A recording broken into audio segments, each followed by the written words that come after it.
வணக்கம் முருகன். இப்பொழுது அமெரிக்கா முழுக்க பற்றி எரிந்து கொண்டிருக்கிறது. அதற்கு காரணம் ட்ரம்ப். அதை பற்றி சுருக்கமாக பார்க்கலாம்.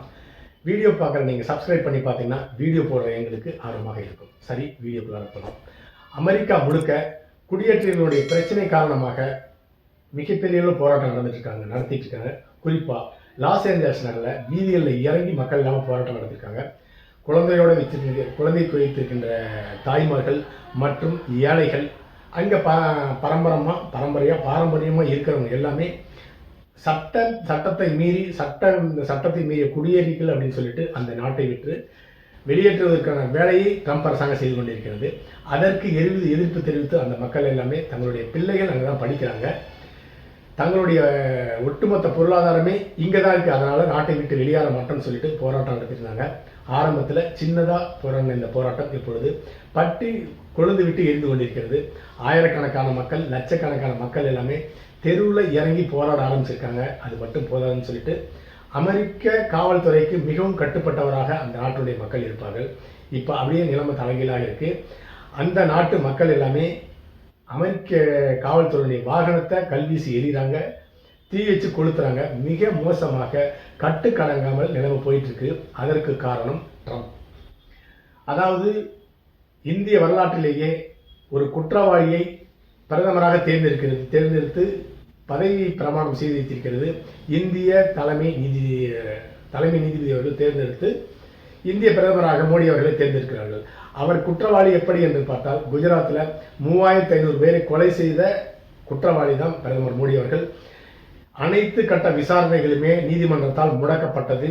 அதற்கு காரணம் RSS இந்து அப்படிங்கிற ஒரு காரணத்தை வச்சு நீதித்துறையை ஒட்டுமொத்தமாக முடக்கி குற்றவாளி அந்த குற்றத்திலிருந்து விடுதலையாகி ஒட்டுமொத்தமாக இந்தியாவை ஏமாற்றி உச்ச நீதிமன்றமே அந்த குற்றவாளியை இந்திய பிரதமராக தேர்ந்தெடுக்கிறது. அந்த குற்றவாளி தான் பிரதமர் மோடி அவர்கள். அதே போலவே அமெரிக்காவினுடைய 150 ஆண்டுகள் வரலாற்றில் ஒரு குற்றவாளி அந்த நாட்டினுடைய அதிபராக தேர்ந்தெடுக்கப்பட்டிருக்கிறார். அந்த குற்றவாளி தான் ட்ரம்ப் அவர்கள். அப்படி குற்றவாளியாக தேர்ந்தெடுக்கப்பட்டதன் காரணமாக தான் ஆட்சிக்கு அதிபராக வந்த பிறகு எல்லா சட்ட மீறல்களுமே செய்து கொண்டிருக்கின்றார். அவர் மீது அனைத்து ஆதாரங்களும் இருந்து தண்டிக்கப்படாமல் அவர் அதிபராக தேர்ந்தெடுக்கப்பட்டிருக்கின்றார். அதற்கு காரணம் அமெரிக்க நீதிமன்றம். அதன் காரணமாக தற்பொழுது தன்னுடைய வெளியுறவு கொள்கை, தன்னுடைய நாட்டினுடைய சட்டத்திட்டத்தில் எல்லாமே கை வைத்ததன் காரணமாக அவருடைய கை மீறல் காரணமாக தற்பொழுது அமெரிக்கா முழுக்க பற்றி எரிந்து கொண்டிருக்கிறது. அதுதான் காரணம். அடுத்ததாக புலம்பெயர்ந்தோம். அதாவது குறிப்பிட்ட காலம் வரை விசா வாங்கிட்டு அதுக்கு மேலே அங்கேயே செட்டில் ஆகிறாங்க. அதற்கு காரணம் அமெரிக்காவுடைய வளமான வாழ்க்கை. அதே போலவே சட்டவிரோதமான குடியேறிகள் லட்சக்கணக்கான பேர் அந்த நாட்டில் இருக்கிறாங்க. வருஷக்கணக்கில் இருக்காங்க. அவர்கள் எல்லாமே அதிபராக ட்ரம்ப் அவர்கள் தேர்ந்தெடுக்கப்பட்டால் தங்களுக்கு ஒரு வளமான வாழ்க்கை கிடைக்கும் அப்படின்னு சொல்லிட்டு தான் அதிபராக ட்ரம்ப் அவர்களை தேர்ந்தெடுத்தவர்கள். ஆனால் அதிபராக வந்த பிறகு அவர் எடுத்த நடவடிக்கையே வேற. அதாவது அமெரிக்கர்களுக்கு மட்டுமே அப்படின்னு சொல்லிட்டு கொள்கையை கொண்டு வந்து வெளிநாட்டர்கள் எல்லாருமே வெளியேற்ற ஆரம்பிச்சிட்டாரு. ஒட்டுமொத்த அமெரிக்காவை தற்பொழுது சந்தித்திருக்கிறது. அமெரிக்காவுடைய பலம் என்ன அப்படின்னு பார்த்தீங்கன்னா, உலகம் முழுக்க நல்ல படித்தவர்கள் அறிஞர்கள் எல்லாமே அமெரிக்காவினுடைய நல்ல கம்பெனியில் வேலை செய்து அந்த நாட்டினுடைய பொருளாதாரத்துக்கு, விஞ்ஞான வளர்ச்சிக்கு உதவியாக இருப்பாங்க. அவர்களையும் வளர்த்துக் கொள்வார்கள். ஆனால் தற்பொழுது வெளிநாட்டிலிருந்து செல்வர்களுக்கு அங்கே தடை விதிக்கப்படுகிறது. மிகச்சிறந்த பல்கலைக்கழகங்கள் படிக்கிறதுக்கு வெளிநாட்டு மாணவர்களுக்கு தடை விதிக்கப்படுகிறது. அது மட்டும் இல்லாமல் அவர்களுக்கு வழங்கப்படும் சலுகை எல்லாமே மறுக்கப்படுகிறது. அமெரிக்க அதிபராக ட்ரம்ப் வந்த பிறகு பொருளாதார கொள்கையில் ஏகப்பட்ட மாற்றம் கொடுக்கப்படுகிறது. அமெரிக்காவிலிருந்து ஏற்றுமதி ஆகும் பொருளுக்கு அந்த நாடுகள் எவ்வளவு வரி விதிக்கிறாங்களோ அதே அளவு வரியை நாங்களும் விதிப்போம் அப்படின்னு சொல்லிட்டு ட்ரம்ப் கொண்டு வந்திருக்கிறாரு. இந்த போட்டி மிகப்பெரிய உச்சகட்டத்தில் சென்றிருக்கிறது. அதற்கு காரணம் அமெரிக்கா சீனாவினுடைய வர்த்தக போர். அந்த போரில் 13%, 50%, 100% ஏற்றி ஒரே 2 நாளில் 350% சீன பொருட்களுக்கு வரி விதிக்கப்பட்டது. அதற்கு போட்டியாக சீனாவும் 300% வரி விதித்தாங்க அமெரிக்க பொருளுக்கு. இந்த போட்டி எங்கே போய் முடியும்னு கேட்டிங்கன்னா, அமெரிக்காவுடைய பொருளாதார வீழ்ச்சியில் தான் போய் முடியும். அதற்கு காரணம் அமெரிக்காவுக்கு ஏற்றுமதி ஆகிற பொருள்களில் 90% சீனா தான் தங்களுடைய பொருட்களை அமெரிக்காவுக்கு அனுப்பி வைக்கிறது. பதிலுக்கு அமெரிக்கா 20% பொருள்கள் மட்டுமே சீனாவுக்கு அனுப்பி வைக்கிறது. அதன் காரணமாக அமெரிக்காவில் வேலை செய்கிற மக்களும் அமெரிக்க குடிமக்களுக்கும் 350% வரி அப்படிங்கிறது அவங்க மாதம் உழைச்சி வாங்குற சம்பளத்திலிருந்து வரியாக அமெரிக்காவுக்கு கொடுக்க வேண்டியிருக்கும். அதனால் மிகப்பெரிய தள்ளாட்டத்தில் திண்டாட்டத்தில் ட்ரம்ப்புக்கு ஓட்டு போட்ட மக்கள்லாம் தத்தளிச்சிட்டு இருக்கிறாங்க. அதிலும் அவர் மிகப்பெரிய தோல்வி அடைந்து விட்டார். அடுத்ததாக தான் அதிபராக தேர்ந்தெடுக்கப்பட்டால் உக்ரைன் ரஷ்யா போரை 48 மணி நேரத்தில் நிறுத்தம் சொன்னார். ஆனால் 4 மாதத்துக்கு மேலாச்சு, அவரால் நிறுத்த முடியலை. காரணம் என்னன்னு கேட்டிங்கன்னா, அமெரிக்கா நம்பர் 1 வல்லரசு நாடு, ரஷ்யா நம்பர் 2 வல்லரசு நாடு.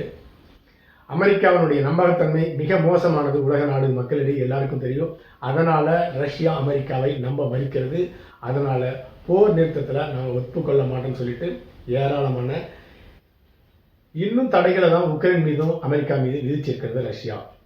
அடுத்ததாக கனடா மற்றும் சீனா, இந்தியா, கனடா, மெக்சிகோ போன்ற நாடுகள் எல்லாமே அதிபராக தேர்ந்தெடுக்கப்பட்ட பிறகு மோசமான வெளியுறவு கொள்கையின் காரணமாக அமெரிக்கா மோசமான நிலைக்கு தள்ளப்பட்டிருக்கிறது. அடுத்ததாக உக்ரைன் மற்றும் அமெரிக்காவினுடைய வெளியுறவு கொள்கை.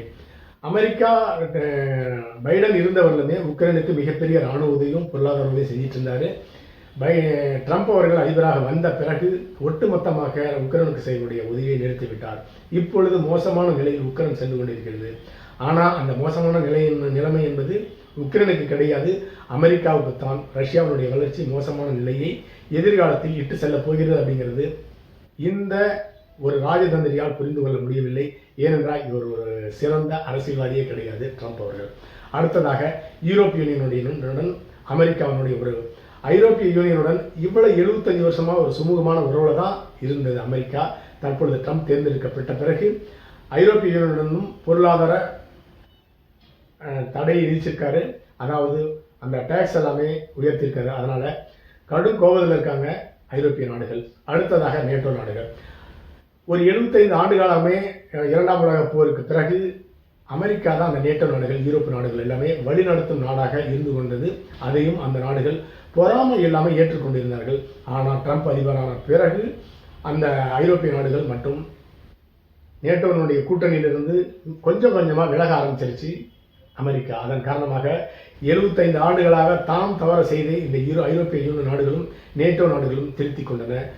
இப்பொழுது அந்த ஒவ்வொரு நாடுகளும் தங்களுடைய எதிர்காலத்திற்காக தங்களுடைய கார் ஃபேக்டரி எல்லாமே கொஞ்சம் கொஞ்சமாக மூடிட்டு இராணுவ ஆயுதத்தை தயாரிப்பதற்கான பணிகளை ஈடுபட்டிருக்காங்க. இது அமெரிக்கா மற்றும் ஐரோப்பியா நேட்டோ நாடுகளிடையே ஒரு பெரிய ஆயுத போட்டியை உருவாக்கும். அடுத்ததாக ஜெலன்ஸ்கி அதிபராக தேர்ந்தெடுக்கப்பட்டு வெள்ளை மாளிகைக்கு அழைக்கப்பட்டு முதலாக அவமானப்படுத்தப்பட்ட அதிபர் என்ற பெருமையை ஜெலன்ஸ்கி பெற்றிருக்கின்றார். அது உக்ரைன் அதிபருக்கு ஏற்பட்ட அவமானம் கிடையாது, அமெரிக்க வரலாற்றிலேயே அமெரிக்க புகழுக்கு ஏற்பட்ட ஒரு அவமானம் என்றுதான் எடுத்துக்கொள்ள வேண்டும். அதற்குண்டான பலனை அடுத்து வரும் அமெரிக்க அதிபரும் தற்பொழுதைய ட்ரம்ப் அவர்களும் உலக நாடுகளிடையே காணப்போகிறார்கள் என்பதுதான் உண்மை. அடுத்ததாக பொருளாதார சரிவு. ஒரு மோசமான பொருளாதார சரிவை நோக்கி அமெரிக்கா சென்று கொண்டிருக்கிறது. 75 வருஷமாக நம்பர் 1 வல்லரசாக இருந்து தங்களுடைய பங்காற்றை மிகப்பெரிய செஞ்சு கொண்டிருந்த அமெரிக்கா இப்பொழுது தன்னுடைய இறங்கு முகத்தை ஆரம்பிச்சிருக்கிறது. இனிமேல் அதுக்கு ஏறுமுகம் கிடையாது. நம்பர் 1 அப்படிங்கிற இடம் இனிமேல் அமெரிக்காவுக்கு கிடையாது. அதை தான் உலக நாடுகள் உணர்த்துகின்றன. உதாரணத்திற்கு 2ஆம் உலக போரின் போதும் போருக்கு முன்பாக வஞ்சிக்கப்பட்ட நாடுகள் இங்கிலாந்து, பிரான்ஸ், ஜெர்மன், ஜப்பான் போன்ற நாடுகள் எல்லாமே தற்பொழுது தாங்கள் செய்த தவறை உணர்ந்து கொண்டு தங்களுடைய நாட்டினுடைய இராணுவத்தை உற்பத்தியை பெருக்க ஆரம்பித்திருக்கிறார்கள். அடுத்ததாக டாலர். உலகம் முழுக்க அனைத்து நாடுகளும் ஏற்றுக்கொள்ளப்படைய நாணயமாக பொருளாதார மாற்றத்திற்காக பண பரிமாற்றத்திற்காக ஏற்றுக்கொள்ளப்பட்ட நாணயம் டாலர். அந்த டாலர் உச்சக்கட்டத்தில் இருக்குது. இனிமேல் அதுக்கு உச்சக்கட்டம் என்பது கிடையாது, அதற்கும் இறங்குவோம். காரணம் யூரோப்பிய யூனியன். ஐரோப்பிய யூனியன் நாடுகள் எல்லாமே ஈரோ என்ற நாணயத்தை தேர்ந்தெடுத்து கடந்த காலத்தில் அது பொது பயன்பாட்டுக்கு கொண்டு வந்திருந்தாங்க. அதாவது ஐரோப்பிய நாடுகள் எல்லாமே சேர்ந்து அந்த நாணயத்தை பயன்படுத்தி கொள்ளலாம், ஒவ்வொரு நாட்டுக்கும் ஒவ்வொரு நாணயம் தேவையில்லை அப்படிங்கிற ஒரு நிலைமை இருந்தது. அப்பொழுது அமெரிக்கா கொடுத்த அழுத்தத்தின் காரணமாக அப்ப நண்பராக இருந்தது ஐரோப்பிய நேட்டோ நாடுகளிடமே அமெரிக்கா. இப்பொழுது சிறிது சிறிதாக பகையை வளர்க்க ஆரம்பித்து விட்டது அமெரிக்கா. அதனால மீண்டும் அந்த யூரோ நாணயத்தை பொது புழக்கத்திற்கு பயன்படுத்த போகிறார்கள். அதன் காரணமாக டாலரினுடைய வீழ்ச்சி ஆரம்பிக்கப் போகிறது. இதிலிருந்து ஒன்று நன்றாக தெரிகிறது. இனி நம்பர் 1 அப்படிங்கிற அந்தஸ்து அமெரிக்கா கிடையாது, அந்த இடம் சீனாவுக்கு போகிறது என்பதுதான் உண்மை. அதனுடைய தொடக்கம் தான் தற்பொழுது அமெரிக்கா முழுக்க குடியேறிகள் ஆர்ப்பாட்டம் நடத்தி தங்களுடைய வன்முறையை கட்டமைத்திருக்கிறார்கள். இனி பொறுத்திருந்துதான் பார்க்க வேண்டும் அமெரிக்கா எவ்வளவு மோசமான நிலைக்கு போகப் போகிறது என்பதற்கு அடுத்த பதிவில் சந்திக்கலாம். நன்றி.